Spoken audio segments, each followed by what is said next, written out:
Welcome, ladies and gentlemen, to another exciting episode of This Week in Pop Culture. My name is Arash Zandieh, and this week we'll be talking about everything Walking Dead to some Marvel, to some Spider Woman, and some Madonna news, actually, for once in our lifetime. But before we begin, let me introduce you guys to the amazing panel that will be in front of you tonight. With me, as always, my co-host for This Week in Toy Culture. And if you need a hookup at a GameStop, this is the guy for you. This is Mr. Michael Bergy. I saw you make that head nod. You I know, was like, yep, that's yep, me. yep. That's it. I'm it. You're gonna be that guy for all those crazy pre-orders. I could just imagine the chaos Oh, that God. happened in your store at the beginning of I don't know of this week of your chaos. Oh, last Wednesday was chaos. Trust me. Yes. Um, and also with us every single day. I don't even know who to begin because in the background, if you guys can see, one's getting ready, and they both had something. Oh, like one's got food in his mouth, one's got chapstick. Let's go with chapstick. You can find her every time on Bit and Apple TV, and you can catch her at every comic book convention known to man. With me, as always, Ms. Leslie Frye. Hello, beautiful people. What up, And Leslie? And if you haven't, I should just put this up anyway. I'm just gonna feel like this. Look! I'm getting ready. You see him getting ready, ladies and gentlemen, boys and girls. The man that you will With that need to profile. get that COVID body out. If you need a good trainer and geek out at the same time, Mr. Mayhem himself, Michael Mayhem. Just that got out of the same. It's all right because I'm But here and I'm ready. Blockbuster, go that way. Okay, we're no longer here for the blockbuster. Hey, That like way. a That blockbuster way. night, baby. It's a I saw blockbuster night. you this week. I saw you. Bravo. we're gonna make this into a blockbuster night with a lot of movies to discuss, which I mean a lot. Um, let's get to the first story. Pretty much, which will, I guess we can all get a mini congratulations in a way. Well, we're gonna say, Tatiana. She-Hulk's cast Tatiana Maslany as Marvel's um, She-Hulk, aka Jennifer Walters. It looks like Marvel and Disney have found their She-Hulk, and it is in the form of Tatiana Maslany. Sorry if I mispronounced her name. Maslany is best known for her Emmy award-winning role, which is Orphan Black. Orphan Black. No Mhm. word yet on her story and where it takes place, but if it's after Avengers Endgame, we expect Professor Hulk to make that appearance.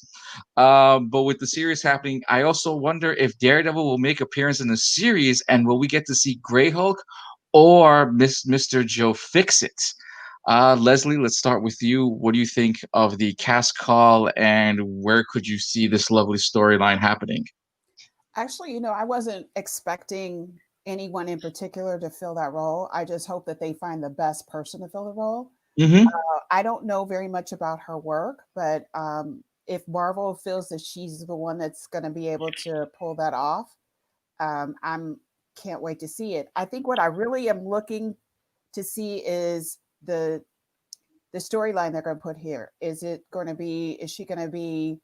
Is the nemesis going to be Behemoth or Nicholas Trask, somebody like Ooh. that? Some of her arch rivals. I mean, because honestly, she is like a really interesting character there. And even though she's kind of like a sidekick to Professor Hulk, Yeah. she does have her own, arch nemesis out there. So I'm really curious to see what storyline they're going to present in this one. I'm excited Well, about it. I Anything mean, else, I Marvel? mean, I mean, we all know that you know. Actually, you know what? I'll let Mayhem go because he loves Marvel characters, especially more than DC characters. Martha. Well, we'll have Mayhem elaborate on where he thinks the storyline will go and take place, and what you would like to see as She-Hulk will continue on from what we've seen as well. She-Hulk as a character is very, I feel like, is underdeveloped at times, or it's looked over because Mhm. yes, she's a woman. See, She-Hulk as a woman is a successful lawyer, and Mhm. then generally she fights for the rights of mutants and I believe what Spider-Man's called mutates. Yeah, It's a mutates. different word for them. So she fights for the rights for, and obviously against the bad ones. And I really am happy for this inclusion. I also think it's a play so that way they don't have to use the Hulk, who they don't have the full rights to as well. So now they can kind of build the She-Hulk, which is great because now She-Hulk can kind of get her just do it, maybe get more. Because I'm all for it. We may not know who this actress is, but she could kill it. She could honestly kill it, and that will bring a lot more stories, a lot more inclusion in the Avengers and She-Hulk. I mean, you guys know the Avengers game is actually out, and it's actually pretty good. EA, oh my God, please get your stuff together with these updates. Please get your stuff together. just please, because if you play Apex Legends, you can't sign in. I can't finish the Avengers campaign, but aside from that, it's a smooth game. So with this now, like, Marvel characters is slowly, not even slowly, but it's really becoming the it. Like everybody wants to be a Marvel character, a hero, a superhero, and now we want to include women as well, not just Captain Marvel, not just Black Widow.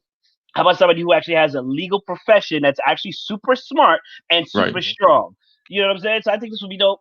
Miss Marvel, we'll go back to that. But like, I think this will be a great inclusion. I love Miss Marvel. Don't get me wrong. It's just this would be much better and a little bit more relatable to the audience, the female audience. I think personally. Bergy, thoughts on the cast and everything? The girl that they picked, the actress, she is a phenomenal actress. I've watched Orphan Black. And I caught the first 3 seasons of the show. Absolutely fantastic. She plays like a clone of herself, but it's different clones, and she's different characters in it. One, she's like just somebody that woke up and like, oh, I'm a clone. She doesn't realize it. One, she's married with a husband and kids, and she doesn't know that she's a clone of somebody else, and then a murderer and like a hitman. So she has the acting range to play a bunch of different characters. I like the fact that they're going to include the She-Hulk, and I think she's going to do a great job as Jennifer Walters for the lawyer part. I think she's a knockout, perfect, fit for it. We'll see the CGI that they'll do for the Hulk. They'll Hulk her out. They'll use her facial features just like they did with Ruffalo in, the Avengers. So, I mean, she's a petite actress, but I think she's going to be a perfect actress for that role. I'd like to see what other villains they're going to do. I think they might touch upon, like what you were saying with the mutants, where she does mutant rights. This could lead us into certain mutants that could be put into it from the X-Men series. So maybe she develops like one where it's a kid that develops like a mutant power and he accidentally does something in like a school or something. Doesn't kill anybody, but maybe burns a school or something, or, hurts somebody. She has to defend him. And now we really start to see more mutants into the series. I think it's an excellent opportunity to really dive into her character, and she can be a really good, solid character. She's part of the Fantastic Four. She's been part of that, part of the X-Men, part of the Avengers. There's a lot of crossover appeal there for her for multiple different characters, and it'll lead to other ones where Ms. Marvel come into play. You'll get those. I mean, I've always would love to see a Squirrel Girl. Maybe we get something like that. America Chavez. We could get that too. So I mean, rumor was that the girl who does all the AT&T commercials was brought in as a writer, was brought in as a lead actress to play Squirrel Girl, and then yet Marvel never developed it in any which way. I would like to see Matt Murdock make his appearance as well too. I'd like to see more. Remember, everyone forgets that majority of her storyline is with her cousin. And how long are we going to get Mark Ruffalo to do a Disney Plus series for a while? And will we get the introduction of the Grey Hulk, which he goes berserk, or does he get Mr. Fix-It, where they have the mafia with the mafia storyline? Will we get Spider-Man brought in as well too? But which Spider-Man will we get? Also, we get the Punisher, some of the Punisher storyline too, even Iron Fist and Luke Cage. So this sets up the majority of the TV shows. And is this the first introduction before we get the rest of the shows back? We also forget. Yeah, I was going to say, I think they might introduce, because they probably won't have the rights to Spider-Man because Tom Holland with Sony and stuff. They could introduce Miles Morales, which I think would be absolutely fantastic. Like, have him in that, or, you got Kane, you got a few other, Spider-Universe, maybe even Spider-Woman. Who knows? There's a lot of stuff that they could introduce with her, and she's she's crossover for everything. I think it's a good character. Well, as far as Spider-Woman is concerned, she's part of the Spider-Man verse, so Sony's holding on to those for, clinching on for those for dear life. And also, I think Miles Morales too, because remember his game is coming out. What is this, November? His Yeah, November game. 12th. It looks great. It looks great, but honestly, I think he's gonna outshine Peter. But I wouldn't Oh, doubt yeah. if Sony's like, no, we're gonna hold on to this. No, this is ours. Mhm. Speaking of sequels and strange things, pretty much. Joaquin Phoenix is rumored to do 2 more Joker sequels. Exactly what I thought through as well I'm too. with you, Mike. But rumor has it that Joaquin Phoenix is offered over $50 million dollars for 2 sequels of the Batman spin-off film, The Joker. Originally, this film was supposed to be a standalone movie, but those plans have changed. But it'll be interesting to see how the Arthur Flick character becomes a symbol of chaos, social uproar in Gotham City, and suddenly it has the much more realistic world feel. Joker 2 could simply pick up from where the story left off, which is pretty much in his cell, blended in his own reality that's been blind, in the blind spot of reality in his head while in the insane asylum. But you guys want these movies with Joaquin Phoenix probably coming back to that madness. Who knows where the story will lead, or if he will meet other villains that have influenced him, or will be influencing, in my head, his dreams. Mayhem, since you seem to not want this, neither do I. I don't want it. I don't want it. Listen, take that $50 million and let's work on a second season of Watchmen with Regina King, if anything. If anything. And Actually, honestly, yes. go ahead. Go ahead, I'll let you finish. Do know that Watchmen has won 2 Emmys Yes. already? Yes. Which is I've heard, amazing. which is great. Listen, both Watchmen season 1, which is the Yes. only season, honestly, and The Joker, the movie, was supposed to be standalone things. Don't ruin a great thing. Let the legends die legends, okay? The Joker movie, some people may not like it. I think most people loved it because it was a totally different take on the Joker. It had you feel for this man. You know what I'm saying? And they brought in Batman. They did everything pretty well. Honestly, I think there's nowhere to go from the Joker movie but down. And you're going to really desecrate that movie. DC, you did something right. Learn from it. Leave it alone. Leave it alone. Warner Brothers, you did something right. Leave it alone. But you know they're not going to. You actually know deep down inside they are not going to. But this is why Warner Brothers with DC fail so much, because they want to do things their own way. They want to rush things. They want to make sequels that don't make sense, that nobody asked for. And then it's like they have butted. I've said it numerous times to you. I said it on my show. Throw everybody out. Fire the mailman. Fire the garbage man. Fire everybody. Start anew, because the direction that they have is trash. Let the Joker stay as it is. And if you want, maybe make a spin-off series, maybe a spin-off movie, but don't come back to the Joker. It was really a great movie. It was really a great movie. And I understand if people don't like it, that's fine, but we don't need 2 sequels. 2, not 1, 2. A sequel and a third. Nah, we're good. Regina King, please come back. Please come back to watch it. Please come back. We'll come back in a little bit, right in a little bit, but let's hear from everyone else. Leslie, what are your thoughts on Warner Brothers? Do you really think they should do 2 more sequels? Well, I'm going to shock everybody here by saying that I have not seen Joker.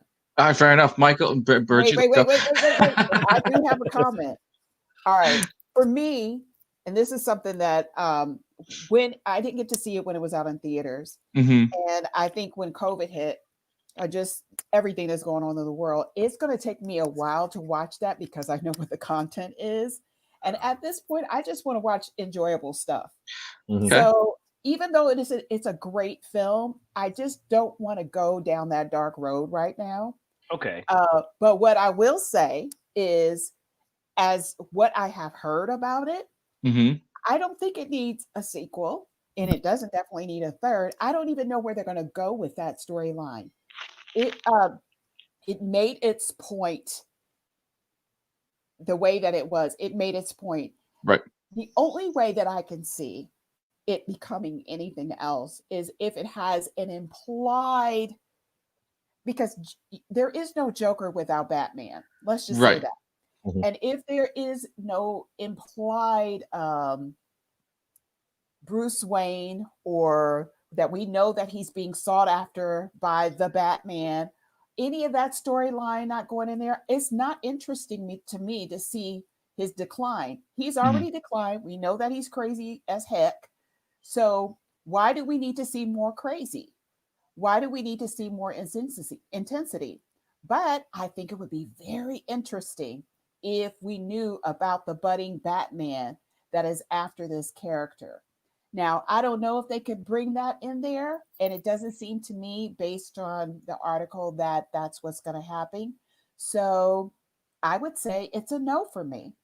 Okay, Bergy, you've seen that movie many times. I have. I saw it in the movie theater when it came out, and I will say, fantastic. Movie scale 1 to 10. I give it a 9.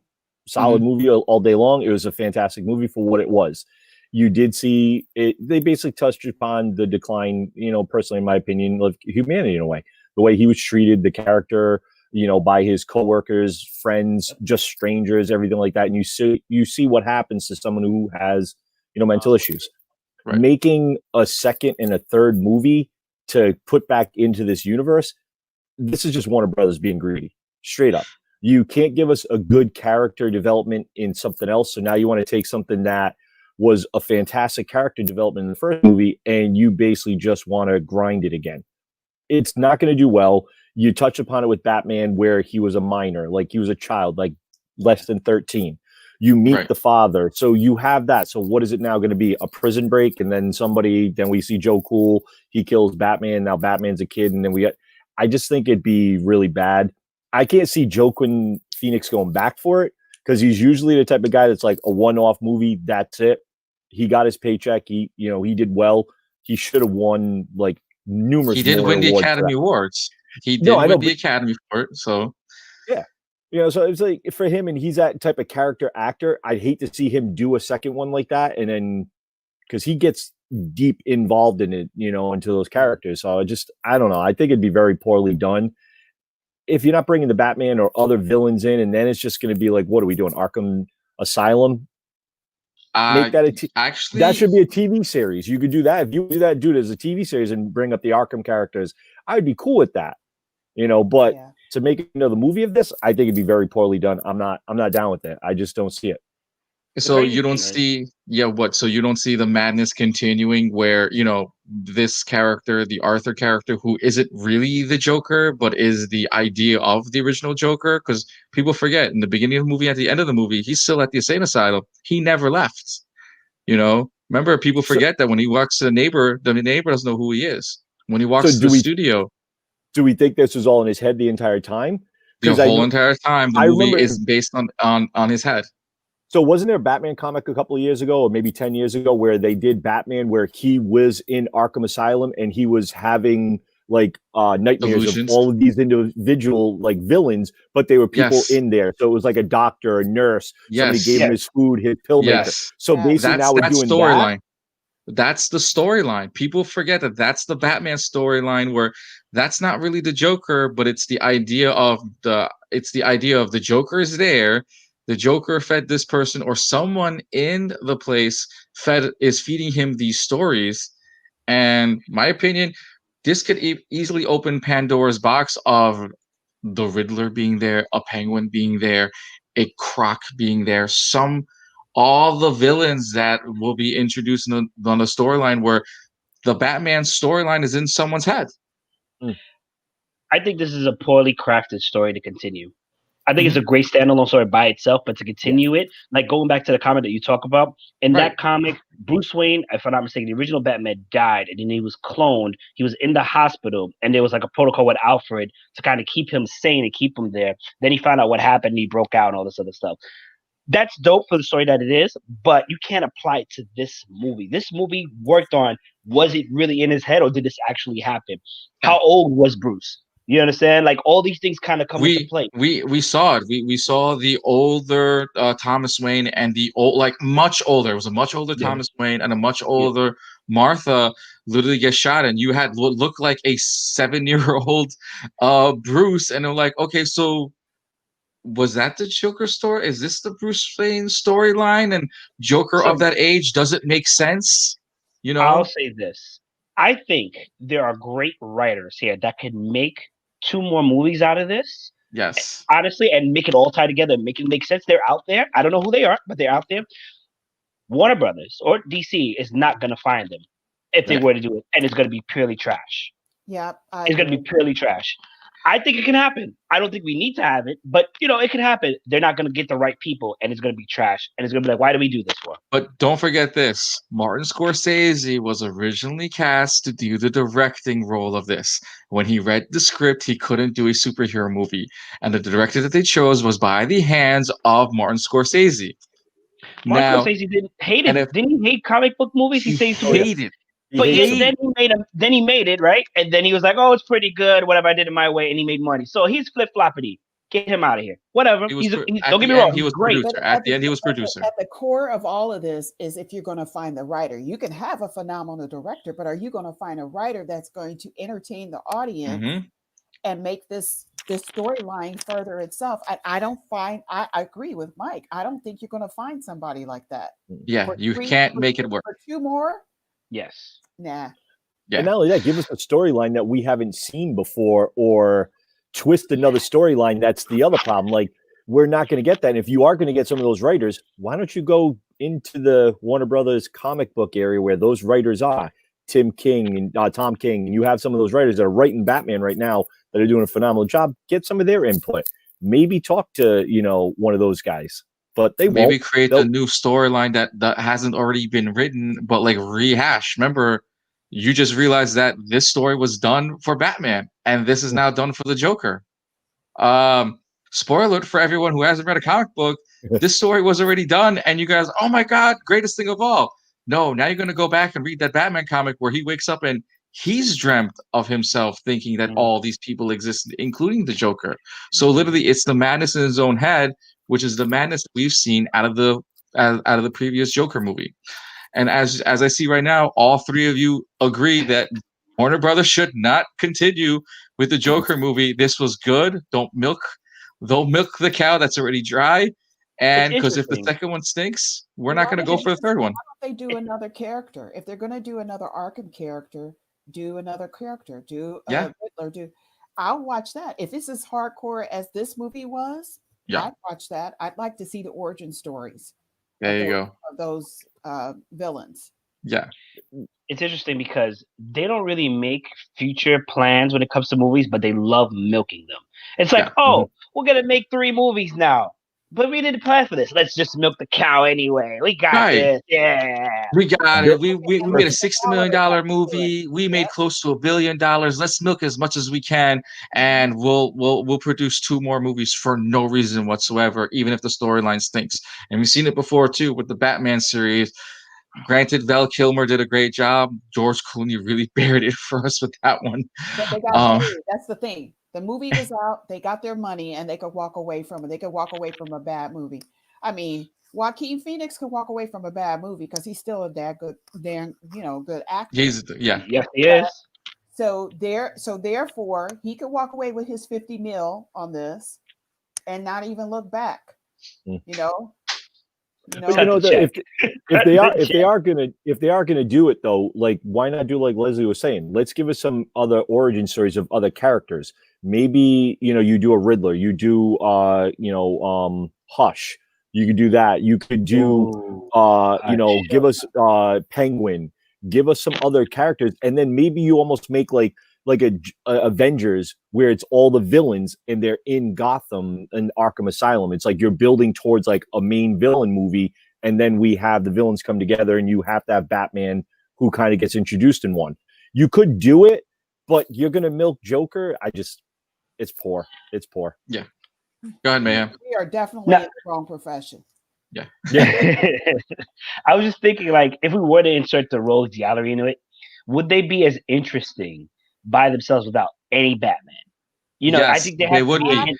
Look at the origin. You want the best one? The origin of Deathstroke. You want the best one? Origin of Deathstroke. You can start with that one because not have any Batman, no Robin, no nothing before Batman and Robin took place. So he had a story before he met the dynamic duo. Mm-hmm.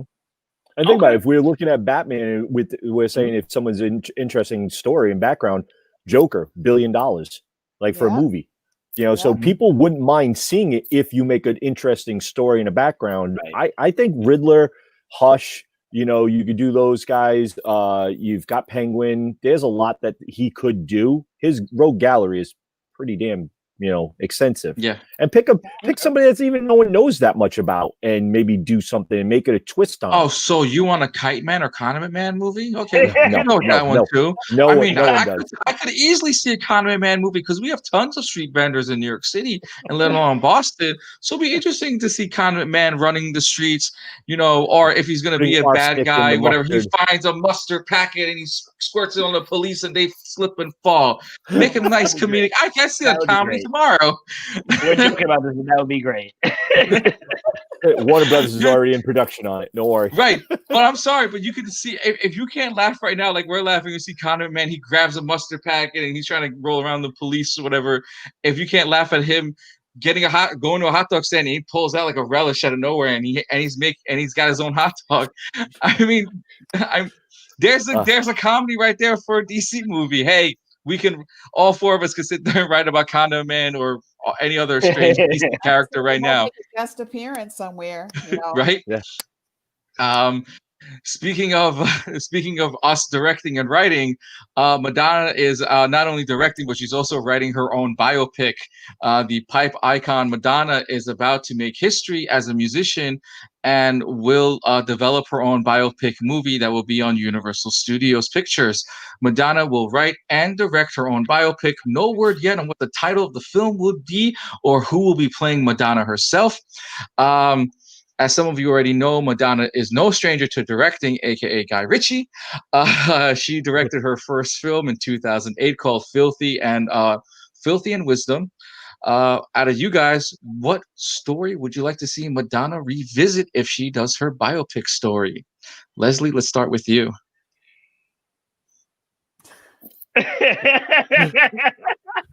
What? You pick a song, no. Because some of these songs.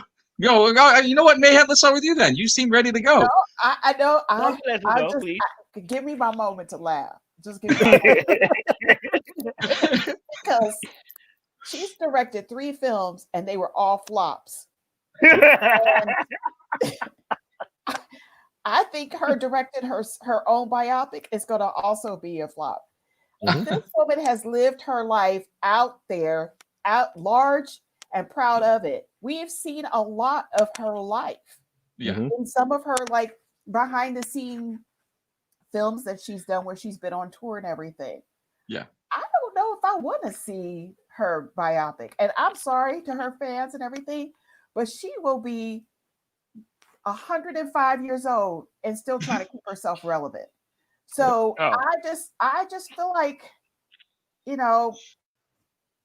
it's Madonna. Gave her the opportunity and said, "Hey, you've made 3 really bad films. You can't fail at this one. This is your own story." But I don't have confidence in Madonna when it comes to directing. So I think this is going to be a big flop as well. So you're saying that Universal Studios is doing a really bad job by having Madonna direct her own, not only write, but also direct her own biopic film. Universal is looking at her name and her legacy. But to ask her to direct this film, Now, I just recently saw the film with Elton John. I thought it was phenomenal. Phenomenal. It was great. But Elton John didn't direct that movie. Somebody else did. So I think that if it was from that perspective, it was another director, I would watch it. I will watch it. But her directing her own movie is like we've learned from the previous movies. Granted, Rocket Man wasn't 100%, but it was different than what Bohemian Rhapsody was. On her back. Right. If that makes any sense, which Madonna does often. So no. Mayhem. What story? If you did, just shock me, surprise me. Pick a song that she wrote, sort of, and or the relationships that she had with Dennis Rodman, we'll say, with one of the storylines. You see how bad this can go for her? Yeah, exactly. So let me tell you, certain songs that I grew up knowing but maybe not understanding the impact, like a Virgin or Material Girl, songs like that. And there are other songs obviously that I'm missing. I would love to see what she was going through, how she developed it, the impact. That'd be dope. But first of all, I feel like people have offered Madonna money to do her biopic in a sense, and she should just take that money because, in a sense, I get it. Maybe she loses creative control, but there's no loss for her. And if you did 3 films already and you lost already, come on. I mean, maybe she was inspired. Well, if Elton John can do it, maybe I can. Let me tell you about Elton John. She asked to direct her film. That's the question. Yeah. And So, Universal gave the okay, yeah, sure, we'll let you direct it. No, because that's what kind of person she is. No, I think she needs help. I'm gonna go with Les. Phone a friend for 500. You know what I'm saying? Phone a friend. Phone a friend. Phone your ex-husband. Direct, please. And that's another thing too. Her life, like, I understand she's like the queen of pop, whatever that was at that time. She's the queen of pop. Yes. At the time, she passed Aretha Franklin and became the second version of the Queen of Pop. Yeah. Anyway,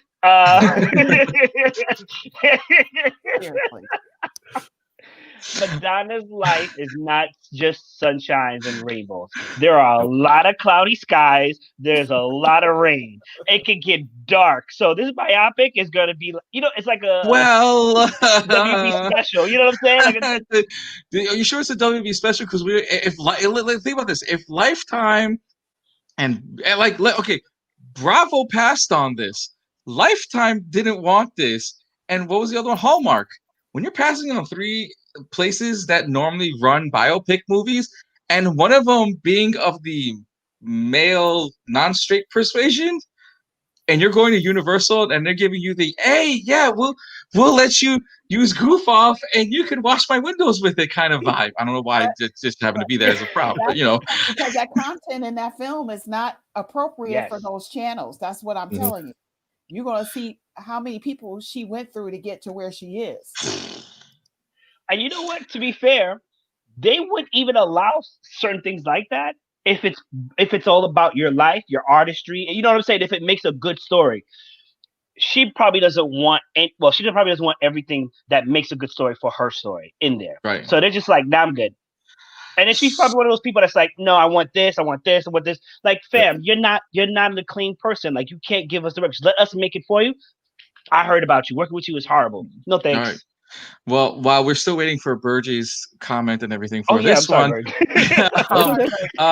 Bergy, do you actually see this as an NC-17 movie? If it's hell no. Think about it. It's like a BET After Dark. What the right? BET After Dark. We're saying it's Playboy After Dark. It's NC-17 After Dark. Like this gets if it's going to be a Universal's probably going to make this a rated R movie. They're not going to go higher than that. We're not going to get like the real scandalous stuff.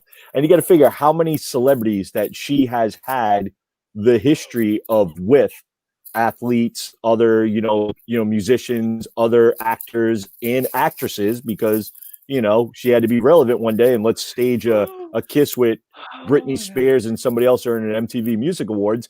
They're not going to want Aguilera, Britney Spears moment on MTV. They're not going to want to be part of that, because now it's going to be like, our careers are okay, your career is definitely gone, and now you're trying to be relevant again. This movie, like, if you want to do a biopic on this, VH1 should have done this. It should have been an hour behind the music, and then that's where it should have been. Another video. So you want another behind the music? Yeah, well, I'll give it to Mayhem, and then we'll go to Leslie. So you basically want behind the music part 2, which is the update, where as everyone doesn't know, that like 6 years ago she played a Pantera riff during one of her live shows, just so she can get the metalheads to follow through. As Mayhem looks at this, yes, Madonna was taught by a metal guitar player, and one of the riffs was a Pantera riff.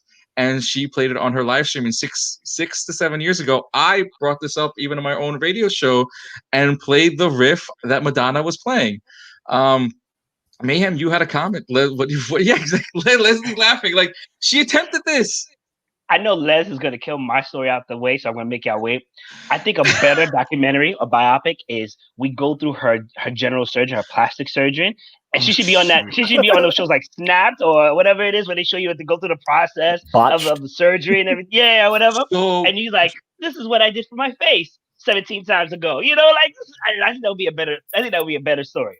I think that would be a better because that woman somehow she's like Pharrell, but with surgeries. You know what I'm saying?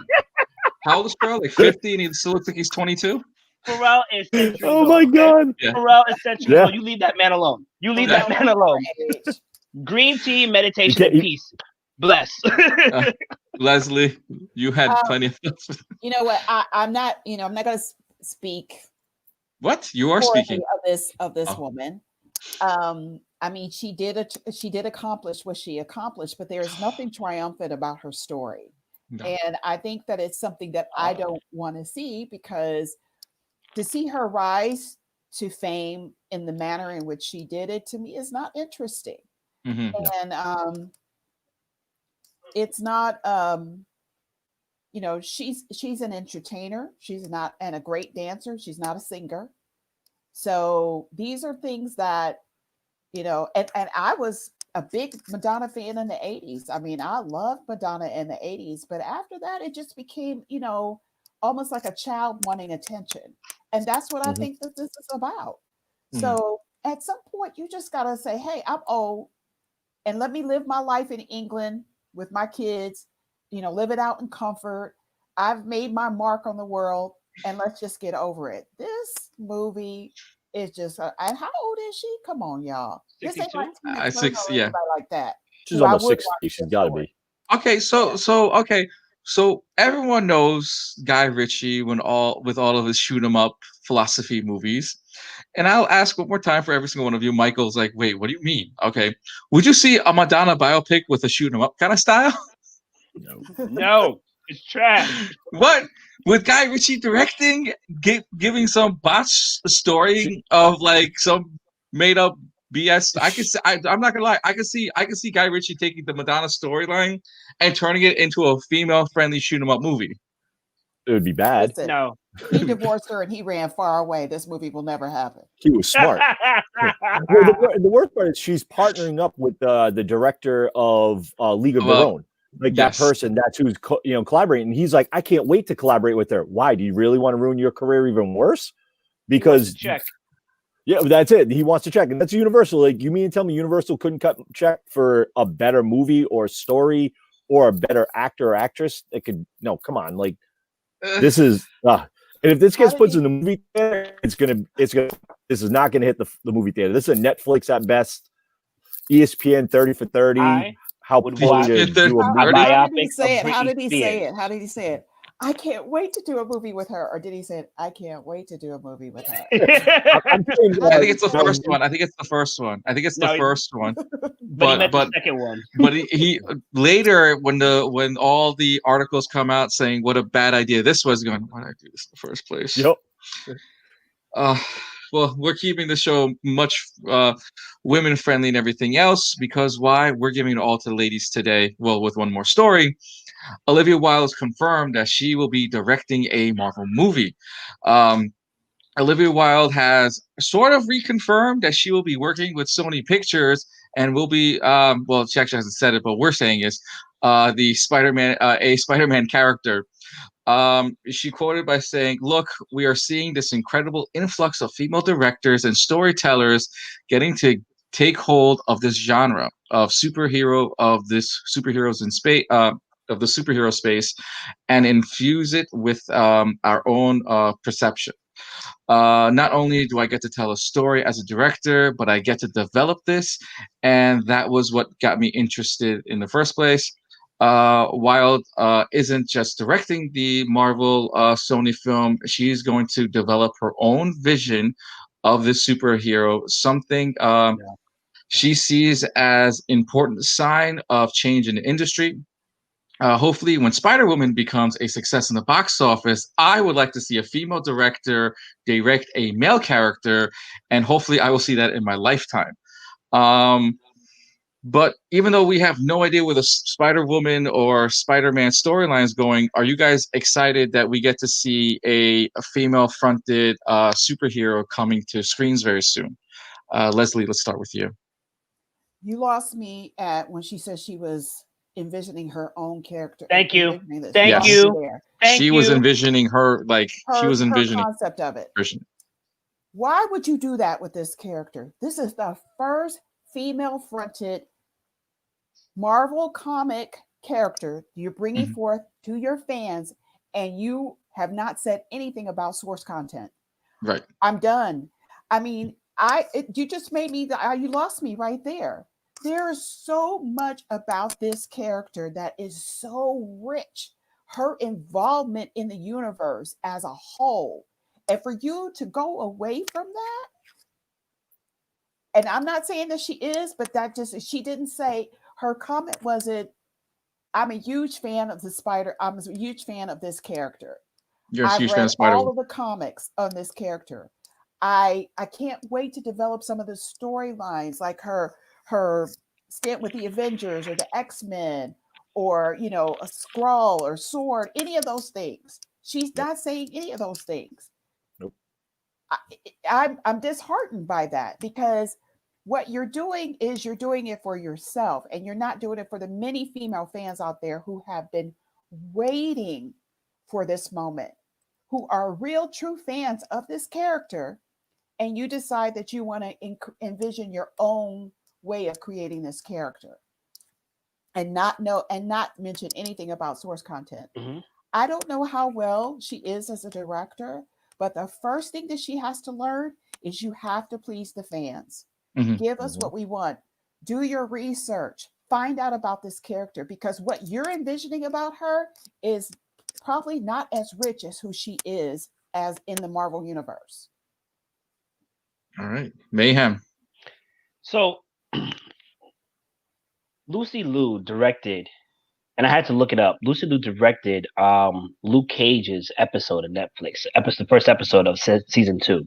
And then there was a panel of women who also directed an episode of season 2 and 3 of Daredevil. People forget that. Those are male-driven shows, male characters. Right. Okay, so it's not a movie, but it's a show. Right. I don't remember Olivia Wilde's performance standing out to me like that. I don't remember her directing, because she was in, was it Tron? Yep. And Cowboys and Aliens, which I love Daniel Craig, but I understand horrible movie. You cut the check. I understand. Just give me the check. I'll take it. We all do it. It's okay. Once again. What I think what maybe Bergy as well, maybe Bergy knows this as well too. Olivia Wilde was a producer on the previous Clint Eastwood film about the Atlanta, Georgia bombing that happened in 1996 at the Olympics. She was a producer for that, and she's been producer. That means that you came up with money for this. You didn't get behind the camera. But she could be backed, or the influence of Clint Eastwood could easily be that voice. Bergy, what are your thoughts with Olivia Wilde? This sounds like I know her, let her go kind of deal. Not like she actually has experience. But go ahead, Bergy. I'm sorry. No, I have issues just like Leslie said earlier, where she's sitting there saying the source. She didn't mention the source material.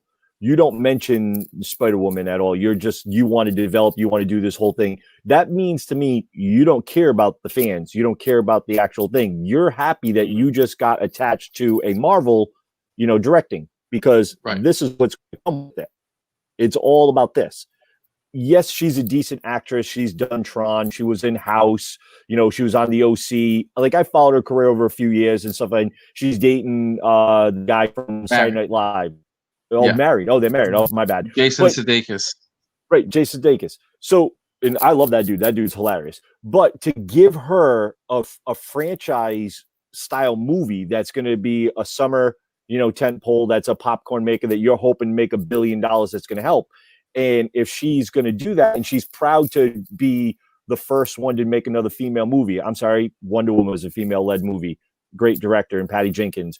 If you want to go back, and then we look at original, Sigourney Weaver. Like, we're forgetting about this woman that was an original woman actress back in the day.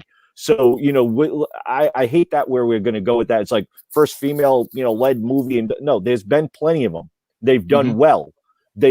Today's translation, Sigourney Weaver, Aliens would probably be a $2 billion industry if that hit the movies now with what they did back then to now. Yep. So to give her something like this with Spider-Man with literally no real directing chops. Yeah, she made a couple of movies. She's made a couple of music videos, Red Hot Chili Peppers. Congratulations. That does not mean you're the right fit for this and you're going to go away from the source material. I think this is going to be bad. I think it's going to flop if she doesn't get the right actress. She doesn't get the right writers on that, the right production crew, the right, special effects people. There's a lot of stuff that's going to right source material. Like that's going to be a key thing. Spider-Woman runs through, S.H.I.E.L.D. She runs through the magic aspect of it. She's got Avengers ties. She's got so much stuff that where are you going to put her into that story? Yeah, Hydra too. Like there's so much where you put her in. I hope she doesn't flop with this, and I really do think she's going to. She's getting ahead of herself. And on top of that, Sony giving her for the Spider-Man universe is a key character. You're getting her before you get Spider-Gwen. And that's the live action version. What's gonna happen? What's gonna happen if this movie flops? Does this also turn back the idea of Spider-Gwen, and who do you get to write and direct? If that all happens, you also have the Black Cat, Silver Sable. You're going to put the other female characters that are part of the Spider-Verse that have storylines to the Spider-Man tide that Sony wants to develop. You're going to botch them and literally make them. I mean, is it me or she's going to come into play to kind of bury Sony in a way so that Sony goes back to Marvel Disney? I don't understand why they're so hard pressed in having her direct this film. I'm mind-boggling on that one myself. How about this? Leslie could be the only one to answer this because she probably knows more on this. Are I know there's plenty of female women directors, but are we short of them? Apparently, there are plenty of female directors out there who are huge fans of this content, right? And who would want to stick to the source, right? So I am baffled as to why they are allowing her to direct this film. What is it about her that makes her different from any other woman? I could. Is she pretty on the eyes and conspiracy theories, but right. I will keep that for our show on October the 1st. But I will tell you this: I just don't understand why they are allowing her to do that and not letting her. I hope that whoever writes this for her, that they write it using the source material and that she just envisions it as a director, like from the lens of who she is behind the camera. The writing is going to say everything. The editing is going to say everything. Editing is really makes a movie. Yes. So I'm assuming and I'm hoping that that's what's going to happen. But if she has anything, if she puts her hand in that script, if she meddles in that script and decides to put her vision into that script, we're going to have a debacle here. And the worst part about that will happen is that if the movie does flop, it's the same thing with like what Captain Marvel did. It didn't do very well. Brie Larson's out there. Well, that's because all the men hated on it. No, we didn't hate on it. You were just a horrible actress. You were the wrong fit for that. When you're a co-actor in like second lead on it with Samuel Jackson, he had all the best lines, all the best, one-liners. He had the best story in that. Hers was horrible. So this will do the same thing. If this movie flops, she's going to sit there and go, oh, it's because all the men, you guys didn't like it. No, we like women-led movies. Give us a good movie. We're going to watch it. I think she didn't do her research. Yeah. And I'm huge on doing research. And I said that about Halle Berry playing Catwoman. If you don't know anything about that character, don't play that character. But it's not even about that. It was actually bad writing. Forget the acting. No. Let me tell you something. An actor can supersede bad writing. Trust me. Oh, yeah. An actor can supersede bad writing. And you could get a really slotchy film, that's really like crazy bad writing and everything like that. And a good actor make it a cult classic. So yeah, Mayhem. Yeah, we know. Yeah. I was looking forward to Captain Marvel. Okay, I was pumped because I like Wonder Woman to an extent. I still felt like it was overhyped. The editing on that was wishy-washy at times, but whatever. It made its standpoint. It really wasn't a movie for me, and I'm okay with that. You know what I'm saying? Because it definitely made some major points that we needed to hear. I'm okay with feminism. Let's do it. Boom. Brie Larson could have acted better, for sure. Oh, yeah. But the script itself and what happened, even if I took my fandom out, was how Nick Fury lost his eye. Right. Worst. That is like the worst line. Wait, what? Huh? The Wait, relationship, the cat? the friendship between her and her friend, right? Her long lost friend that she forgot was it was stiff. There was no rekindling of anything. No offense, but there was no connection with that character. No, remind me of. They did not do their research. No, remind me of a friendship in the South, like they're friends but they're not friends kind of thing. If you know what I mean. Okay. You know what I? Okay, that's what it looked like, and that was bad. That was bad for the Isn't movie. that called frenemies? They're frenemies. That's what they felt like. It was the other way. The other way around. You know. He's put color in here. I'm putting the color commentating in it. But that's what. I'm repping my B card. I'm repping my B card. But that's what it looked like. It looked like I got the friend, but I kind of don't have the friend. She exists. We got all these amazing stories and pictures, but we're not friends. Like she never had a black friend in her whole entire life. Exactly. That's what it looked like. Mm-hmm. So and with Spider-Woman, I hope every single fan that's watching us, listening to us, or wherever you're watching us right now, go hit up Olivia Wilde's Twitter and Instagram. Go get her P.O. box address, or literally mail the studios a bunch of stories that you would like to see done. And women, let your voices be heard on the stories that you liked as a Spider-Woman character. Men, if you like a certain storyline, give it to a woman and let her send it over to the studio, because that's what we're trying to approve is a good storyline that Sony can be a part of, that Olivia Wilde can put her 2 cents in, hopefully to us it'll make sense. Granted, in the next 2 years we'll sit here, I guess, kind of being right and kind of don't want to be this show where told you so in the first place. We don't want to be that show. Like, Olivia Wilde, like, why are you giving her this franchise first? Why didn't you try her on something else? Let's see what she would have done on maybe an episode of like WandaVision or something, see what she could do, and then say, okay, you've got some chops here, you know what you're doing, let's give you something, but not a major, tentpole, franchise style movie. I don't know. It's gonna be bad. Hold on. Yeah, man. My friend, just because he's watching the show as well, he said Mary Harron directed American Psycho in 2011. 2000, excuse me, not 2011, 2000. Holy crap. Yeah. Okay. That was a good movie. That was a great movie. Excellent movie. Yeah. Put her as director. It's not about women directing and acting and leading. It's never been about that. It's just whether the film is good and whether they stick to the source and if they translate it well. So if a woman in 2000, because it's not even that far away, 20 years ago.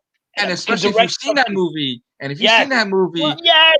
Mind blowing. The thing is that they're making this issue. They're making this. They're hyping it as a woman who's leading a comic. But here's what's messed up, Leslie. Here's what's messed up. In the 90s, in the 2000 era, no one ever focused on a woman director. Forget the idea of female. The woman director. We grew up on, forget the woman lead. So as Bergy says, Sigourney Weaver. We don't praise her. And we're going first off. Well, we're the generation that watched her. That's my point, Hash. Why are they hyping this up when we know that women have directed superhero films before her? So why are they hyping this up as a woman-led film? I mean, it's like they have to give her some press because we're all sitting here trying to figure out why the heck she was given this franchise. That's exactly why. We are at a new stage of life, I would say, or stage of humanity, where yet again we forget the colors of the world, we forget the genders of the world, and we forget what people have done in the past. And this as well, you guys laugh about it, what we are going through another cycle that we've lived through again. Olivia Wilde has Can nothing. I just say? Can I just Right, I say know, but something though? Just one more thing. I just have to say this, and a lot of people might be mad when I say this. Get my microphone. Go ahead. Say it. But Say it. a white woman right. directing a film, Mm-hmm. this is nothing new. No. Yep. So I don't understand why they are going this angle. This is a privileged woman who has never had to suffer about anything. Nope. And this press is unnecessary regarding the fact that she is directing a Marvel film. And just let me say this. Yeah. This is nothing new. So my question, like I said, is why are they hyping up something that is an old story? There's nothing different about Olivia Wilde. There's nothing different about a woman directing a superhero show. Why this angle? And this is the problem in America today, because this woman is not disadvantaged in any way. Yeah. So well, and definitely there's definitely no issue with a woman directing a Marvel film in the past, or any type of Marvel superhero in the past. So why is this such a hyped up story? Well, how about this? Let's save that for directly after this. We'll talk as a political standpoint of why these films are being hyped by gender and culture instead of it being directed by someone who knows the storyline and knows anything else. And hopefully we can talk about that in a little bit. But Mayhem, one more chime in, and then we'll continue on. I want to quote a famous singer, R.I.P. She's got nothing. What? Okay, that's it. Got nothing. This is it. This is the whole angle. Thank you. Let's move on. Let's move on. Nothing. We are gonna move on. I'll hit the notes later. But sadly, Walking Dead is slowly but surely coming to an end. In 2022, we will see the end of The Walking Dead. They will finish after 12 seasons. I'm going to forget anyway, ending in their flagship in the 2022. But Walking Dead's not really going away. I mean, the major cast that you grew up with since season 1 to about right now are not going away, because The Walking Dead is creating a whole Walking Dead universe with new shows called The Tales of the Walking Dead, which will focus on different characters during the main storylines, which they will be creating an anthology. Just a few days ago, they created a new Twitch account where they will be showcasing a lot of Walking Dead episodes. They are also launching the Carol and Daryl spin-off show as well too. And let's not forget, there is going to be a Rick Grimes movie further ahead, and who knows if they will actually chime in on the Negan prequel, because that comic book is a hard pickle to find, and to find a good copy. And there are a few autograph versions as well too. As far as the Walking Dead storyline and everything else, what are you guys gonna miss as far as the storyline? What kind of storyline were you guys hoping to see more of? And with the Carol and Daryl spinoff, what are you looking forward to with more stories? Leslie, let's start with you.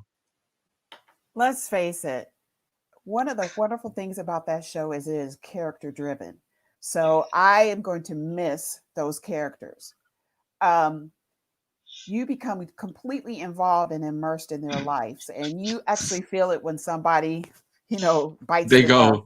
Yeah. So I'm sad to see it come to an end, but I understand that it has to, that storyline in particular, but there's so many other storylines within the graphic novels that we have not actually explored. So for those who are still wanting to get their zombie fix, we're going to have it. I pray that it is not Fear of the Walking Dead, which was hugely disappointing to me. So I don't think that's going to happen with Daryl and Carol's storyline, because they are such loved characters. So I don't feel that that's still going to be a success, and they're going to probably milk that until they can possibly not milk it anymore. But there are other storylines that are great there. You know, Megan, everything that is just it's such a rich universe that we definitely have to do that. And if you played any of the games that they came out with about 6 years ago or whatever, you actually got to live the life of a child that was going through this content, going through this particular crisis in I don't know if she was in Atlanta or whatever. It was nice playing a storyline that was not related to what we're watching on TV, but to actually be immersed into that universe and actually meet some of the characters along the way. It was really awesome. It was really awesome to play those characters. So I'm looking to see those kind of storylines develop with The Walking Dead. As far as the film for Andrew, I don't know. Is it going to be before? Is storyline before the crisis of the zombie crisis, or is this going to be after? This is going to be interesting. Is this going to be about his life with Carl and Lori? You know, I'm very interested in seeing. Yeah, Carl. Sorry, I just think all the time he calls Carl. Yeah, sorry. Carl. Yep. So maybe I'm going to be interested in watching it. I'm full in when it comes to this franchise. So the only time that I stepped out is Fear of the Walking Dead. Okay. So, but I'm happy to see it continue. Mayhem. We used to talk about it a lot with The Walking Dead and the show and everything. Where, are you going to miss it on TV, or are you looking forward to the newer storylines that they want to create? I just want to say I haven't finished catching up, so maybe my judgment is a little bit more will change when I finish it, when I actually do finish catching up. But I feel like it's the right move. You understand? Like sometimes it's good to stop when you're ahead. One of my favorite shows was Martin by Martin Lawrence. Tisha Campbell, Tashina Arnold. You guys know exactly what I'm talking about, right? And Such a great the show. last season, I know they tried to end it, but the last season suffered, obviously, due to what was going on and whatnot. But it was still a funny season. So now here it is. I think they're just like, all right, cool.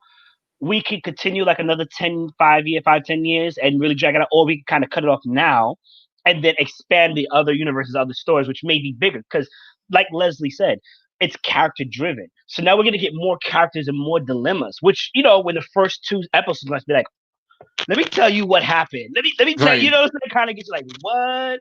Rick would never do this. And then now you start cross-referencing. So now you're building a world, a universe, which was kind of already built, but now it's like, you're really driven in. I think this is a smart play. I am going to miss it to an extent because it's definitely one of my Saturday shows that I watch. I'm like, I'm not doing anything. I'm not streaming. All right, cool. Let's watch Walking Dead or whatever. They were on Sundays, sir. They were on no, Sundays. I have what's called hood release, so I can watch it the previous episode beforehand. Y'all forget who I am, okay? Knock. Okay. Hood release. I love that. That's a good version. That's how you catch up. Is that like Blockbuster? You never heard that before? Are you making it a Blockbuster night on your Saturday, sir? No. Okay, no. It's the Hood Buster. It's the Hood Buster. Bergy, since you've been a fan of the show, you've met most of the writers on the show, you've seen the covers, you know most of the storyline as well too. Are you sad that the series is ending, or are you shocked that like they haven't really gone through the book as they were supposed to, and then they also create in a way they created their own little universe out of the source material of the comic books, because people forget that Daryl was just a made up character. He doesn't exist in the book. Yeah. That was never a main character, and he wasn't actually supposed to make it past like the first season or something. Like when he was supposed to only be like 6 or 7 episodes or something, but then the fans were so rabid and they loved him, and it was like, that's it, he's in, and like that was it. Oh no. And then you remember when there was the I mean, spoiler for anybody who hasn't seen it, but when Abraham's character got killed by Negan, there was like people like, if Daryl dies, we riot. Like people were ready to go down to Georgia and like storm that studio where they film it. I actually I've met Michael Bergy on numerous occasions. I've had dinner with him. I've chatted with him and stuff like that. Great dude. And when they killed his character in the Walking Dead, I saw him in Colorado, and then in Rhode Island a couple months later, I see him, and I was like, dude, I was wondering why you kind of little grumpy in Colorado. Is that because they killed your characters? Like, nah, man, we knew about that almost a year and a half ago. I was like, what? He's like, yeah, we've gotten our stuff almost 18 months in advance. Yeah. So they know all the plots.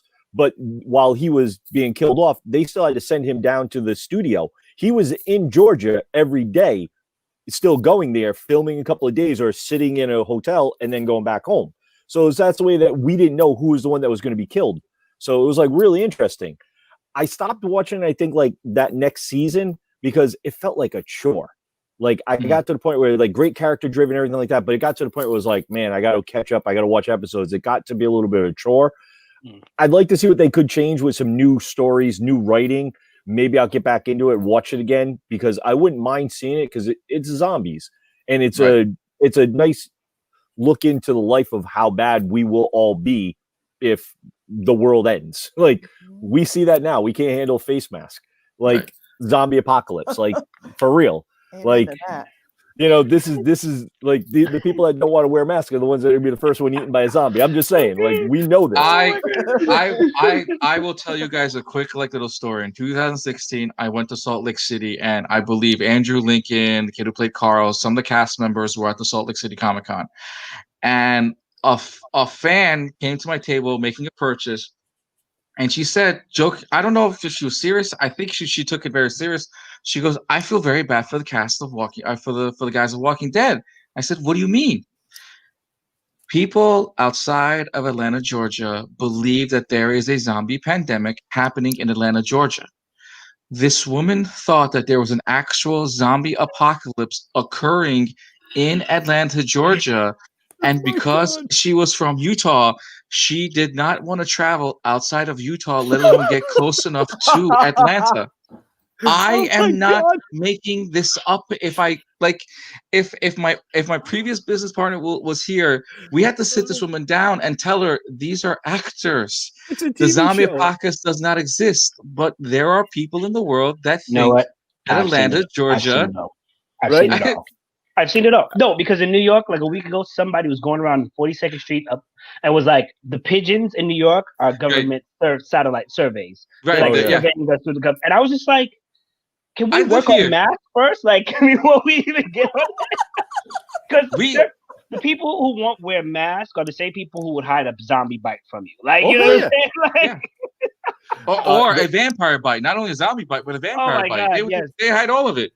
Mayhem, it's funny that you sit there and say that about the pigeons and stuff like that. I have a ex-friend of mine that literally thinks that they are government issued, and that's how they're keeping an eye on us, and that's why you never see baby pigeons.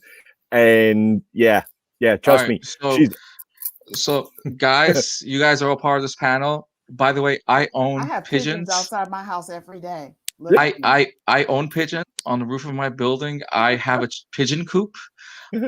So if you guys all want to create some random rumor, put tinfoil on your head, sure. I'm gonna, you know what? Tomorrow morning, I'm gonna post a live video on my roof of my building. You have babies. You have baby pigeons.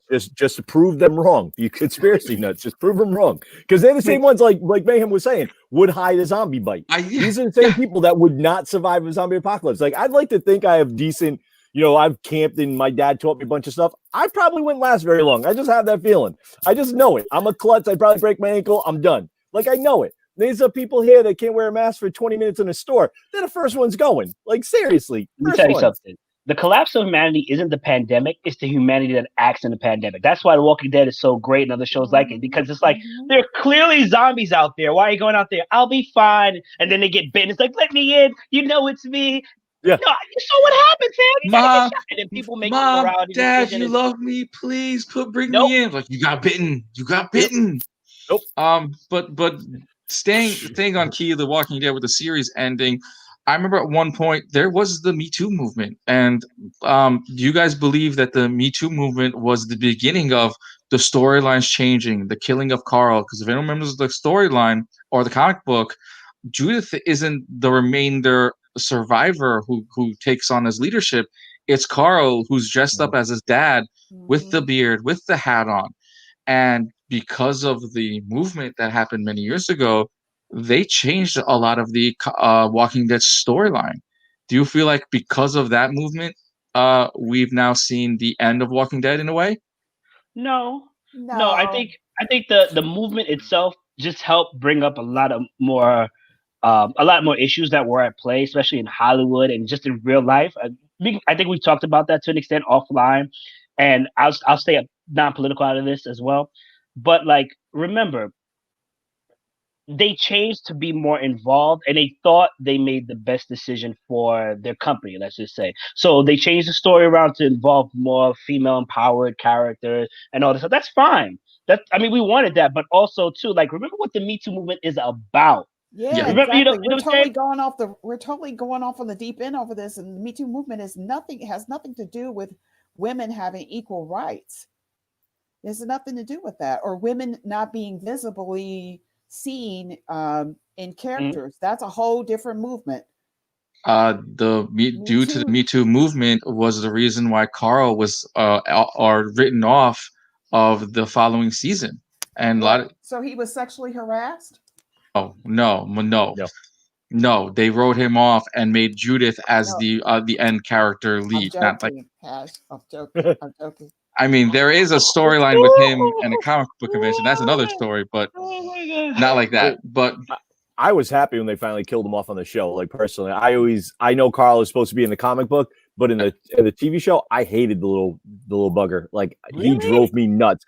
Like, he was that little kid that was sitting there, like, not listening to your dad, stuff like that, and he'd keep doing things wrongs and stuff like that. And I get it, but come on, like, there's a zombie apocalypse out here. You don't go out there like that. You're like a 12-year-old kid, like, right. For real.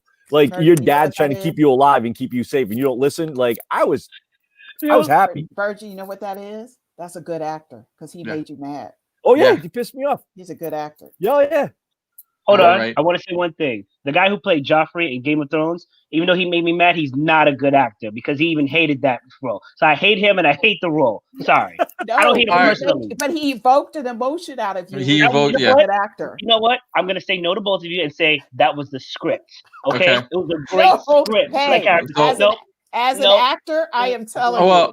We're gonna talk about something that maybe Mayhem will be looking forward to, and that's the Fresh Prince of Bel-Air reunion that's happening on HBO Max.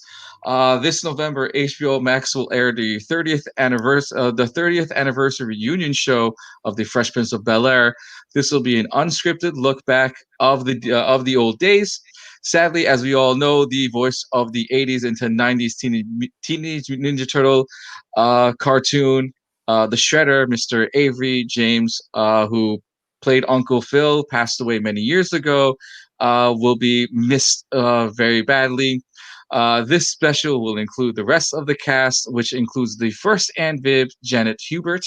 What storylines would you guys look forward to during the 30-year reunion? Mayhem, let's start with you this time.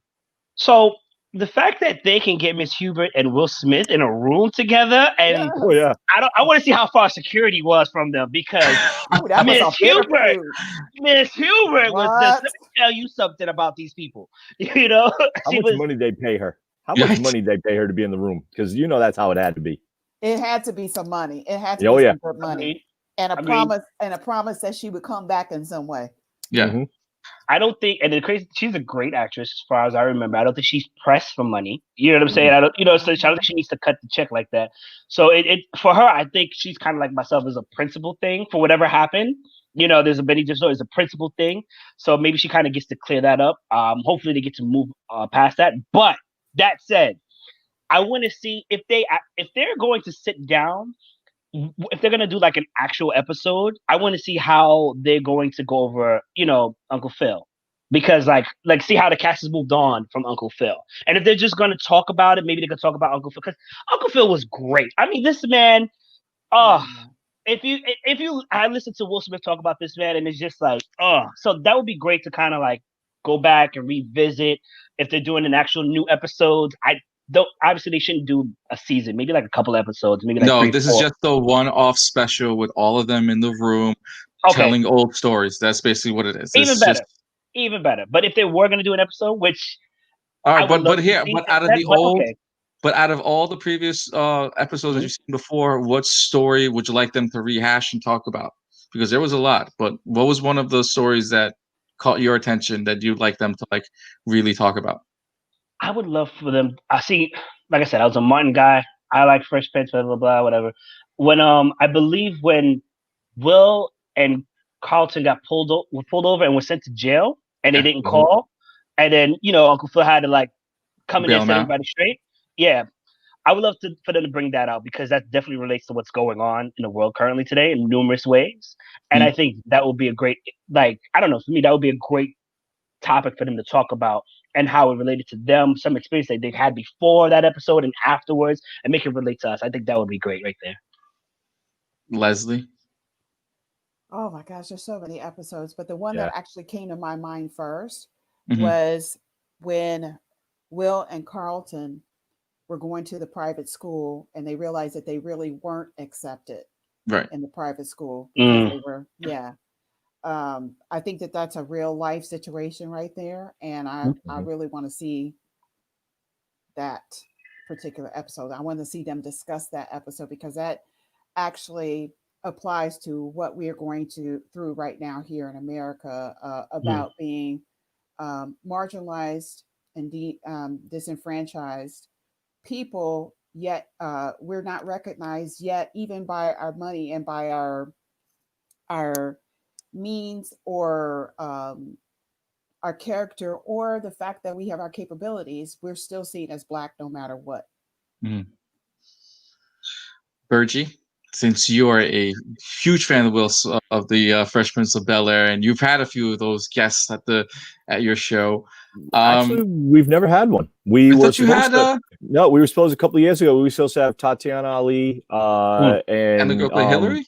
Yeah, the girl that played Hillary, and then we were supposed to have Carlton. Oh, she's my neighbor. Do you want me to go get her? Like, I'll bring her next time. She does live in Brooklyn. I mean, yeah, no, we were supposed to have the three of them, and then there was scheduling conflicts and stuff like that, and we couldn't get them. But they are someone like I've bugged my boss for years to bring them, and I would love to bring them and have like a reunion. And I actually had a thing for like doing the Carlton dance. It was gonna be like an after party, a contest, and stuff like that. I wanted to do it. It was gonna be funny.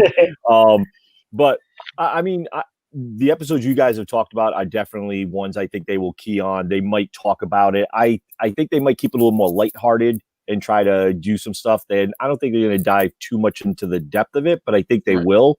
I would like to see the ones with James Avery in it where he made those episodes. For me, it's the Will Smith with his dad. Like, why don't he want me? You know, that one. Like, that episode always got me because someone that, like, you know, I don't know who my real father is. So for me, that was always an episode that got me. You know, it's like be something kind of cool, like to see that and talk about that. And then what type of father figure he probably was on set to those, you know, kids. Because at the time, they were all young kids. Carlton and Will were probably the two oldest, maybe 20. You got to figure Tatiana was young. Hillary was probably like maybe early 20s herself. So he was a father figure to them, a lot to them. So I'd like to see the stories and what they're going to talk about. And then maybe, you know, touch upon the new stuff, what they might talk about with the new show coming up. Because, you know, they're going to ask them questions like, what do you guys think about it, you know, and stuff. So we'll see. Go ahead, Leslie. I think they're probably also going to discuss that they have a Black butler and that they're Black Republicans in this time, you know, in this world today. So I think that that's going to be a discussion. How being Black and a Republican, and then talking about minor politics and how it's been different from when they started to how it is currently today. Exactly. That'd be interesting if they do talk about it. But if you guys do like the Fresh Prince of Bel-Air, and you have one of your favorite episodes, please comment down below and let us know which one was one of your favorite episodes and tell us all about it, because there's so many episodes that we would like to talk about. And we would like the cast to, I guess, talk about it themselves, so we know how they felt during those tapings. But also we also got the new Fresh Prince of Bel-Air reboot, and they got picked up for 2 seasons in the order of the Peacock. It's official. The new Fresh Prince of Bel-Air, simply called Bel-Air, will debut on the Peacock network. The series will have a 1-hour-long episodes. The series will have a serious and grounded tone compared to the funny jokes and antics of what we were used to during the Fresh Prince of Bel-Air. Bel-Air premieres in 2021 on the Peacock Network, and that's WNBC for all you crazy cats out there. Leslie, let's start with you. I hate you. This is Hash, represent for WNBC. You're cool in the news. No, it's I the mean, if you're a radio guy, you got to WNBC. throw in the WNBC line just for fun. Okay. Leslie, what are you excited to? We all know there's going to be a few of those episodes that they're going to redo from the original Fresh Prince of Bel-Air, and out of those episodes, which ones are you going to be looking forward to of them giving it the grounded tone for the show? I think overall, just bringing it to the 2000s, I mean, Mm-hmm. bringing it to the 21st century and actually showing a family that is wealthy, a family that, I mean, is the antithesis of what we're going through here in America right now. So everything that they're going to probably focus on Right. is trying to explain why that's still relevant for them. You know, I don't think that that's going to change. I don't think that it's going to change that, you know, Uncle Phil was a farm, you know, grew Was a up on farm a boy. farm. Yeah. And then because none of that is going to change.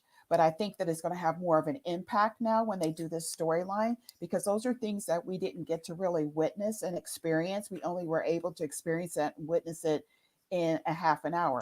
Now we're probably going to dive deep into just being Black and just being wealthy and just being everything that in this world today, and especially with all of the racism that's going on, how is that going to make them relevant and still show their Blackness? Kind of similar to Blackish in a way. Mm-hmm. You know, I expect that it's probably going to be the same content, but not as funny now because it's a little more serious. Yep. But just actually just showing what it's like to be in that position and be a Black person. So we only got to see a little bit of it, but now everybody's going to see, I think, a grander view of that lifestyle. Mm-hmm. So I'm looking forward to seeing everything. I'm looking forward to see how they handle every bit of it. Which also being a Black Republican as part of a TV show as well too, a Black Republican family, the lawyer, the businesswoman, the educated kid, the pop culture is sort of Instagrammer kind of person, and then the young lady who's in between is trying to find her identity. Well, all those characters. Yeah, you know, she's trying to be more Afrocentric. These are things that you all didn't get to notice it as an audience, but we knew it inside as Black people what was going on, but you only got to see it in a half an hour. Now you're going to dive deep into why that's so relevant. The other thing too is the fact that if Donald Trump does win this election, how are they going to justify that as Black Republicans in this storyline? So it's going to be very interesting to see how they handle that. Mayhem, what kind of previous storyline would you like the new show to dive into and give a deeper explanation? All of them. Listen, out of everybody here, I'm probably the weakest Bel-Air, Fresh Prince of Bel-Air fan. I'm not gonna lie, but I still watched it and I still enjoyed it for what it was. Now it's a twist. Like Les already talked about it. You guys already talked about it. There's a lot of political involvement in it. There's a Black butler to be talked about. Right. There's just being Black and living. That's the thing. You know, minding your own Black business and whatever happens comes your way. But then also like the social norm that maybe everybody can relate to is like, look at Hillary. Imagine her being on Instagram. You know what I'm saying? Like, who is Hillary's identity on Instagram? Yeah. Is she what do you call it? Fitness model, fitness brander, what, you know what I'm saying? Like, or a brand model, whatever it is, you know, all these different things that can see conducive and also negative and positive and all these other things that our kids are going through that maybe that we're kind of like, I'm not really looking that way, but now I can't. Like Bel-Air. Morgan Cooper, thank you. Do your thing. Do your thing, brother. Do your thing. Like, you don't understand the amount of relatability and realism will bring that everybody can see. And just to answer your question again, every single episode is worth watching. From even when Aunt Viv had to like show those girls that she could That she dance could with them in the dance dance, still. you know Yeah, what I'm saying? Like her that's favorite. the thing. like you know, and I got moves. it, it can be remade in a way that's a little bit more realistic. Mm-hmm. You understand? Like, and remember, wasn't she? She was what was she? She's a professional, and then she took time off. She was a To professor. raise her. If I She was a remember, she professor. was a professor. She was a Yeah. professor. The Okay, first Aunt Viv character, I believe, was a professor. so she took time off to raise her kids, and then she wanted to get back into the And the field. dance. That's a realistic thing. Yeah. That's something people, man or woman, go through. So, like, let's show how the market is. Is it possible? Is it feasible? You know, good. Thank you. Thank you. Bergy. It's touch upon with what all you guys have been saying, like all the different storylines that they've done throughout that, and then how are they going to make them a little bit more drama, like dramatic versus the comedy aspect of things, where they added the lightheartedness of it. You can't do that with some of the stuff that they're going to probably talk about the storylines. They're going to be a little more grittier. You're going to do some stuff. I want to see, like what you were saying earlier, like what is Hillary on Instagram? She's definitely an influencer. You know that. Does that mean, you know, is Will, he's at pop culture, he's a hip hop artist and he's going to do that stuff. What type of sports is he going to play? Is maybe Carlton's the sport guy, you know, but he's playing like table tennis or something, but you know, he's got to deal with that now because he's, you know, black in there and he's in a private prep school and he's playing table tennis. How about being a black tennis player? That would be an interesting concept to think about, because we can relive what the Williams sisters went through, but under a different eye. And then you also forget Tatiana Ali's character at one point went for cheerleading, and she was the oddball of cheerleading tryouts. Yeah, and then she did the music, and she did that in the episodes where they had Will and Carlton were her backup dancers. Still love that episode; absolutely hilarious. But I'd like to see that. How about Will and Carlton as male dancers at one point? That'd be an interesting storyline to go through again. That's what I'm saying. You know what I mean? Plus, we got to see how are they going to touch upon that. They probably aren't going to have a black butler. Do they have? Is he now an assistant? Because Uncle Phil is probably going to be a lawyer, you know, or a judge. Like, who knows where we're going to see him as into that role? And is, you know, Jeffrey the butler, or is he, you know, a personal assistant? Well, you know, personal assistant. That's right, the and that's the question. And that's his valet. Yeah, you know, who we don't know that, so I'd like to see that. And what other characters will they maybe bring in from the show, like their style characters that we all looked upon, like an episode or two, like, man, these guys would be awesome. Now they're going to touch upon maybe some of their backstory, which might help the storylines a little bit more. There's a lot of stuff, but I mean, this all happened because some guy made a 2-minute clip, like trailer, and Peacock was like, yeah, this is great. We need to make this. And I'm glad they did, because there's a lot of storylines that they're going to hash out that I think are going to be fantastic. We're going to be talking about this show for years, a lot of years, I think. Well, hopefully when the season starts, we'll start a whole new show. We'll talk about the Fresh Prince of Bel-Air, and then we'll talk about every single episode. And this panel will be the one to talk about what we thought the episode felt like. But go ahead, Leslie. No, I was going to just say that the video that he made actually showed some of the social issues that actually would have actually happened if it wasn't a comedy show. And so that is what we're probably going to see in this content that he's created.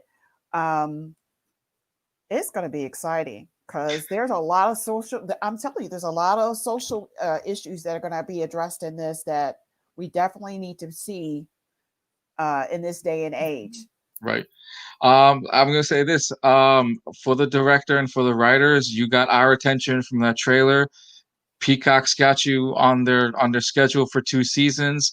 As us, as the viewers who've all watched the Fresh Prince of Bel-Air, and for the others who are watching and getting inspired by you, do us all a favor, give us good storylines. Please right. don't mess it up. Yes, as Bergy says, get it right, and we'll be talking about you for years on end. But I have confidence in him. You have confidence in it. All right, I think he's going to do it. He'll knock it out the park. Speaking of TV shows and everything, let's get into what we just saw on Friday, which is The Boys season 2, episode 5. I mean, do we really talk about the last 2 minutes of the episode and where what the heck is going on with. I'm gonna dial out because I haven't gotten to 5 yet. I just started season 2. Yes. I worked all weekends. I hadn't had a chance to see it yet. So him and I the only one talking about this. Y'all talk about it. All right, spoiler alert for everyone who hasn't watched. Like, turn it off. Like, how they're gonna. I mean, do I need to cut you guys off? You're gonna stick around and watch anyway. Don't worry about me. I'm still gonna watch it. I'm gonna watch it. I'm gonna still watch it. What? Black Noir is a boss. Okay, they made this man. Black Noir is a B word because he's a soldier boy. He is a soldier boy. He is a soldier boy. Because when he goes and kicks butt and he's being told to stop, that's a soldier boy. But the way he kicked butt in the first no, you didn't watch the episode. No, but season 2 when it started off and he walked into that. No, this episode he is stopped. When I mean stopped, he is stopped. He is told by the company to not kill 3 people. First of all, Black Noir, from what I'm understanding, we don't fully understand his powers. We don't fully know what his powers are. It's incomplete. My God, we have an idea. That's number one. We don't know who's people in 2. Huh? Yeah, that's the superpower. He rips people apart. Yeah, but it gets at one point. Spoiler alert for every single one. He goes and finds Billy Butcher, and there is a moment where he's about to end 3 people's lives, including a puppy. And there's a side. That's not a puppy. That's a grown dog. Okay, that's a grown. We've seen how John Wick ended. Do not go for the puppy. Don't go for the puppy. Spoiler alert. There's a lot of humping in this episode. When I mean a lot of humping, the dog's involved somehow. I was like you when you told me the episode 4. He's like, wait till you see it. I watched that episode. I was like, man. No. Homelander's got some issues. So hardcore. There is when Homelander has major issues known to man, and Stormfront seems to be picking at the certain players, and she is playing almost everyone on the team. Yep. And I'm not gonna lie, I do feel for A-Train where he doesn't want to say his final goodbyes in his episode and kind of stringing him along. There is, you know what? Since it's just Michael and I just talking about it, I mean, look, the girl-on-girl action, bringing her out into forefront by showing her you're lesbian. Let's bring you out as a lesbian. Let's play it off. And she's going, no, I don't want to come out as a big one. And then her girlfriend's involved in the storyline, and the storyline is she doesn't want to get killed by Homelander. There is just so much in season 2, episode. Technically 4, but going into 5, there are a lot of plays being done. Stormfront is trying to take charge, and she's seeing how Homelander's handling the situation, and she's like getting ahead of it and making him come to her for a reason. So I'm gonna let you look into that, right? Yeah. Also, Stormfront has another identity, which I think you're gonna be Leslie knows already. Yes. Oh, okay. We know about Liberty. She already knows about Liberty and everything. Okay. But I forget the girl's name, the girl from Power Ranger. She tells her, we know that you're Liberty, and she goes, what are you going to do about it? Right. Because she literally says, I have Homelander literally at my pinky, and it showed right there. Queen Maeve is out here trying to do mutiny. For real, she's trying to do mutiny. Obviously the boys, along with Starlight, trying to do their own thing. Starlight is also being, I don't know, she's seeing things, and then she's whatever. Black Noir. Because there's a point in time where she takes a trip. Yeah. And she's like, oh, it's my duty. It's like, fam, we're not even supposed to be here. Get your mind straight. Yep. Black Noir is such a boss because regardless of what Hash above me said. Oh, no. He had him, and then when Billy found out that there was a camera attached to the head, he goes, you're not the person I should be talking to. And what happens? Ring, ring, ring comes the telephone. It doesn't matter. It doesn't. This whole show has been about political movements and coverage. Things that you have leverage that you have over political everybody. Leverage, correct. Because remember, the same guy that called also has Homelander in check to an extent. But Homelander is that Giancarlo's character? You're talking about the guy that said of Vought. Yeah. Speaking of Vought, Vought must be dealing with so much stuff, so much stuff behind the scenes. Who has what? Who has this? Who's done this? You know what I'm saying? Like it's got to be crazy.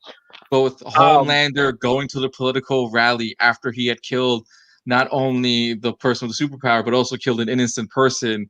And then Homelander, in his mind, literally want to be that rebellious person and like literally kill every single protester.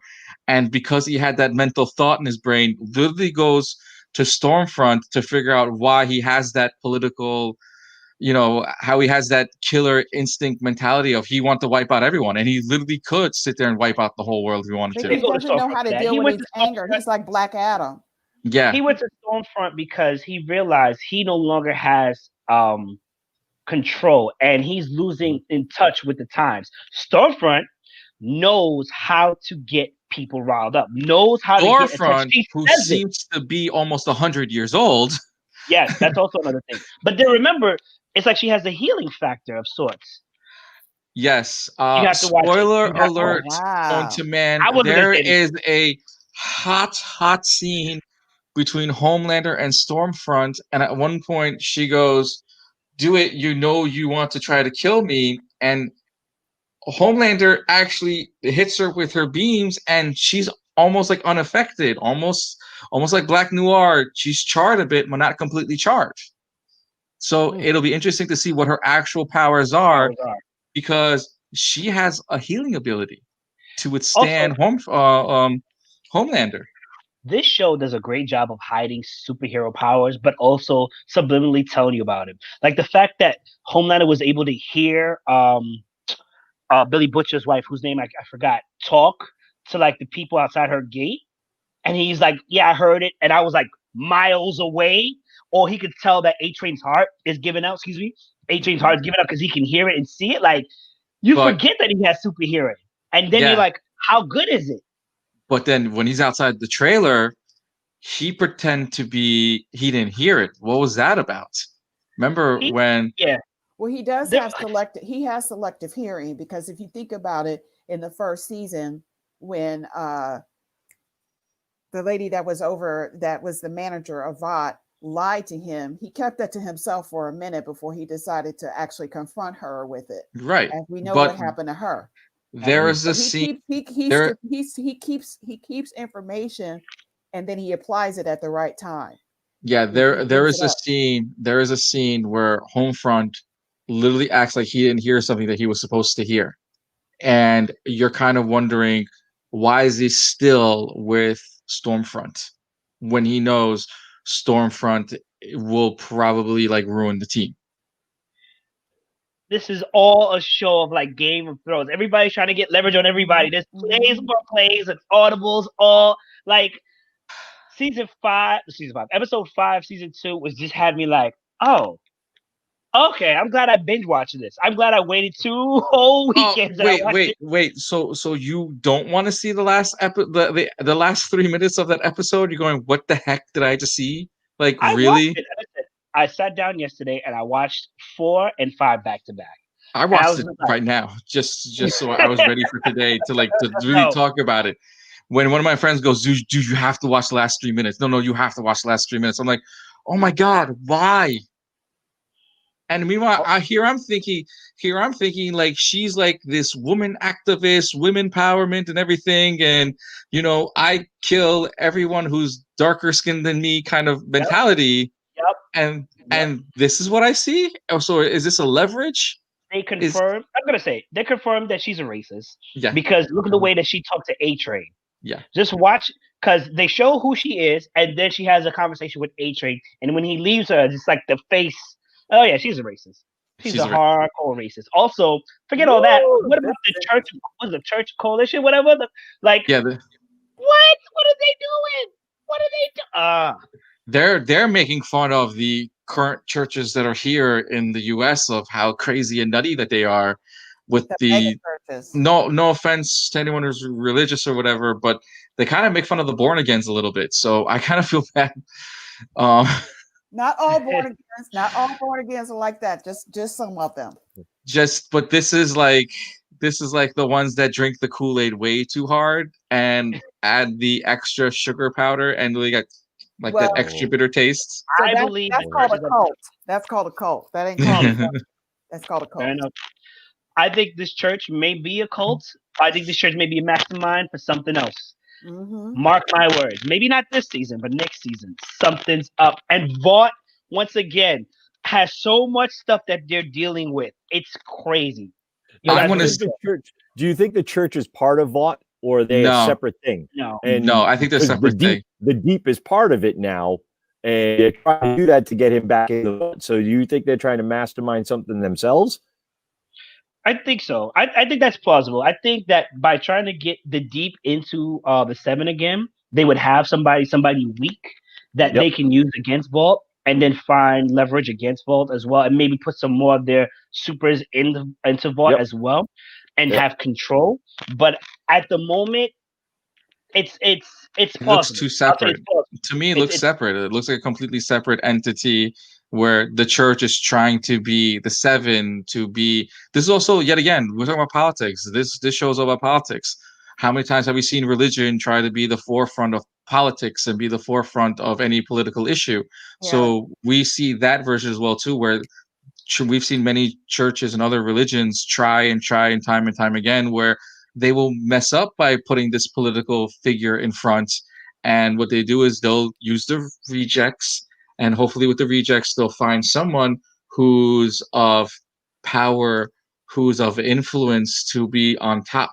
While we're looking at Deep as one of that influence one, we can see other supers slowly make the way of like, we don't have to go and join the seven. We can join the church, the This coalition. other one, the church. the Yeah. coalition, They had- whatever. I want to they make had fun a of it by saying person something there. else, but Yeah.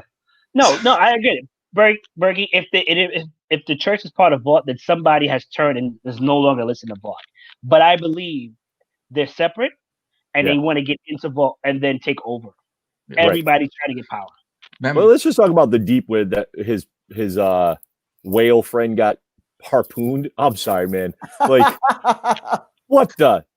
What? Seriously, and he was all like heartbroken, distraught. I'm like, look, Aquaman, calm down.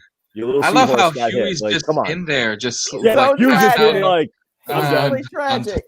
And Mother's Milk is like, nah, man. I mean, I'm here with Huey. Like, what? Seriously? Like, get out of the rotting carcass. Like, what is wrong with you people? We just went like, like what is it? Gone in 60 seconds. You just went through a wall. No, you just went in a whale.